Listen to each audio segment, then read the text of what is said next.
So, a little bit of a different video this week. I didn't do anything new this week, but I still felt like I should put out a video. My students have been asking for me to make a video on how I make my chocolate chip cookies, which I bake for them once or twice a year as like a reward for getting through the whole year. It's really not that special of a recipe, but they are really tasty cookies and they're really easy to make. So enjoy the video. So for these cookies, you're gonna need all of these ingredients, and I'm gonna go through them one by one. We have baking soda, cornstarch, dark brown sugar. It's gotta be this sticky sugar, not like light brown sugar, which can be just grainy, like normal sugar, which you also need. Butter, 200 grams, some vanilla extract, flour.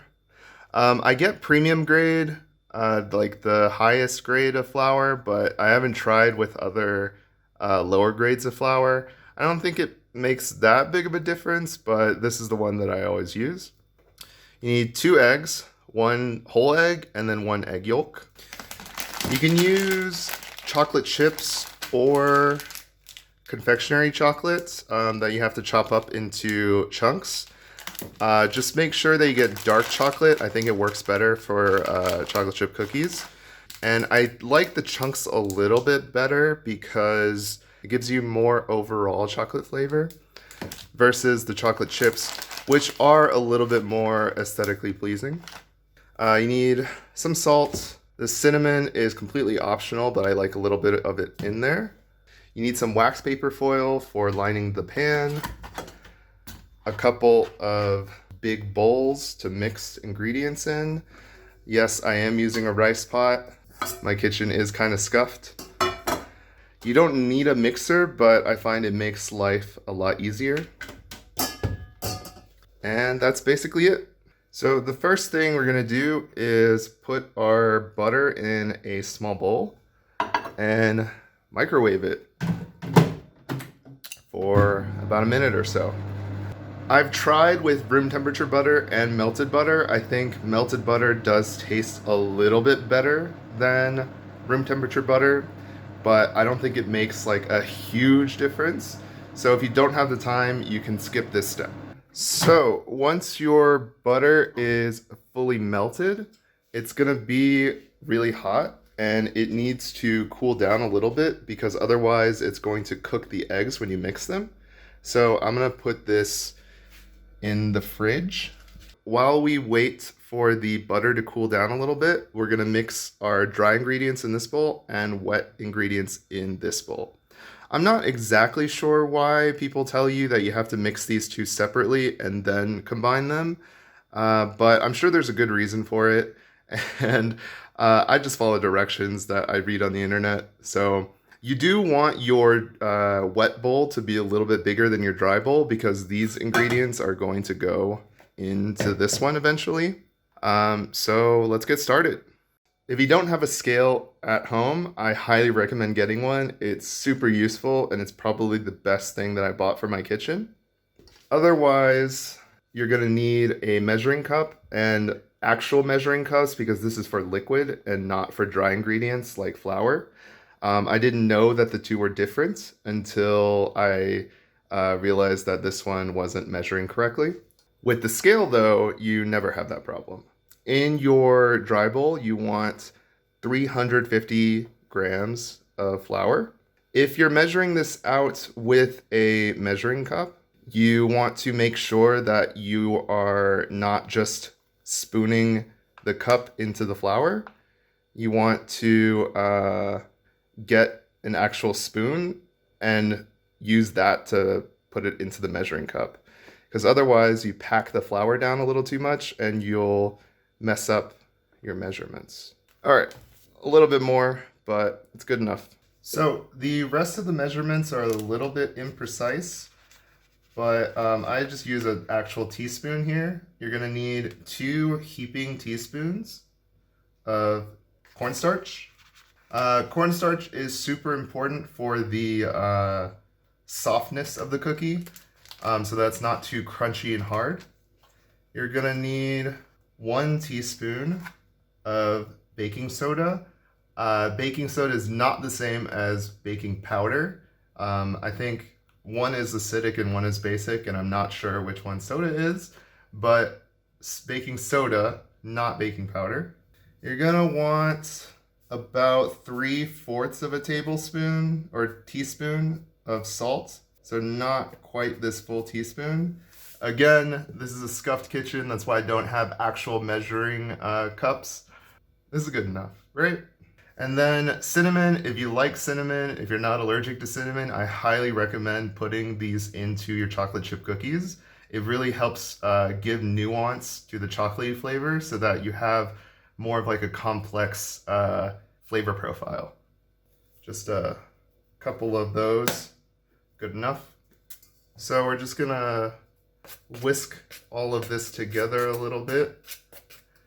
It's all gonna get mixed up a lot more when we mix it with the dry ingredients, but for now, I usually just mix it until I can no longer see the bits of cinnamon in it.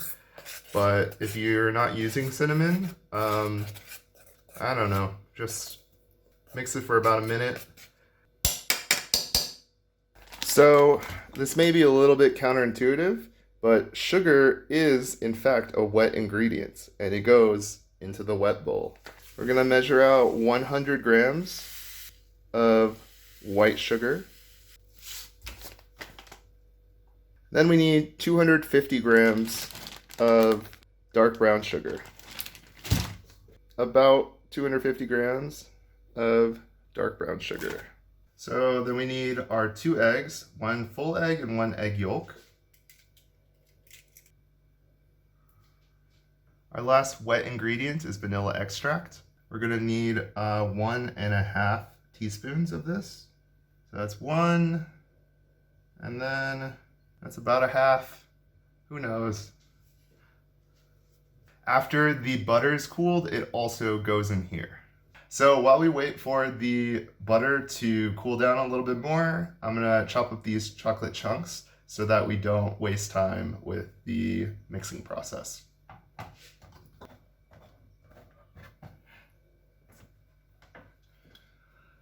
So that's what the finished product looks like. If you're making bigger cookies, you can leave the chunks a little bit bigger, but since mine are about this big, this is an appropriate size for them. All right, so our butter is cooled down, but still liquid. You can test it by sticking your finger in it, and if it doesn't burn your finger, then it's probably cold enough. So when I mix it, I use the lowest setting. You don't want to overmix your mixture here. You just want all the ingredients to sort of muddle together.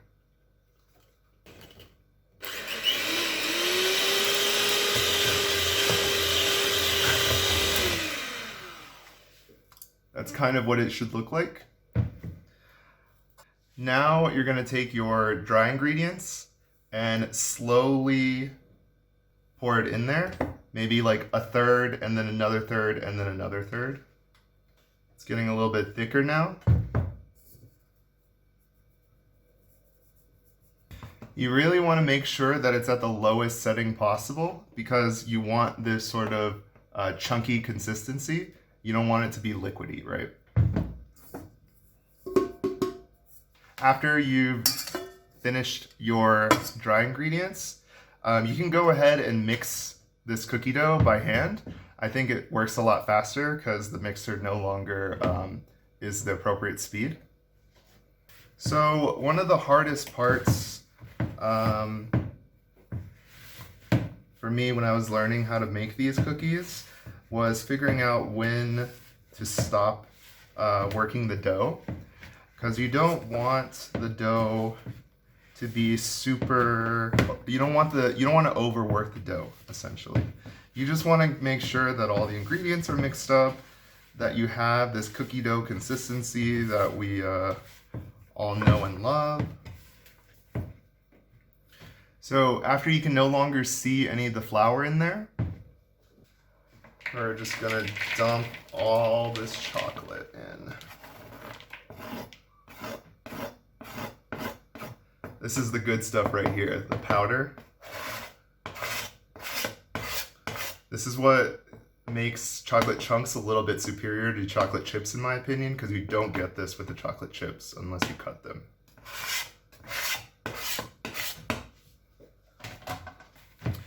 If the dough seems to be a bit loose, that's okay, because we're actually going to refrigerate these for at least 30 minutes. I think if you can wait an hour or longer, do that.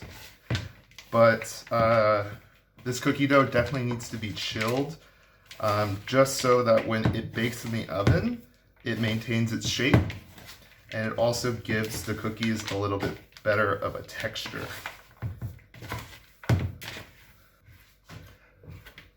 There we go. So you want to cover it with something. I just use a paper towel. If you don't cover it, the cookie dough is going to get a little dry in the refrigerator, and you don't want that. So this is going in the fridge, and then when it's done cooling, I'll see that. All right, so it's been about half an hour, and the cookie dough is pretty much ready to go. I try to fit 12 on a tray because my tray is kind of small. In order to do that, they have to be about this size, about 1 inch, like 2.5, no, like 3 centimeters or so. So I'm preheating the oven at 177 degrees Celsius, or that's 350 degrees Fahrenheit. So with this amount of cookie dough, I usually get around 30 cookies, give or take 2 or 3, based on how consistent I am with rolling them out. If you have access to a ice cream scooper or melon baller or something like that, it can make this whole process a lot easier, but I don't. So there we go. So my oven is preheated to 177-ish. We're gonna throw these in here for 10.5 minutes, and at 10.5 minutes we're gonna take them out and let them cool. All right, so it's been 10.5 minutes. They look and smell amazing. I gotta get the alarm.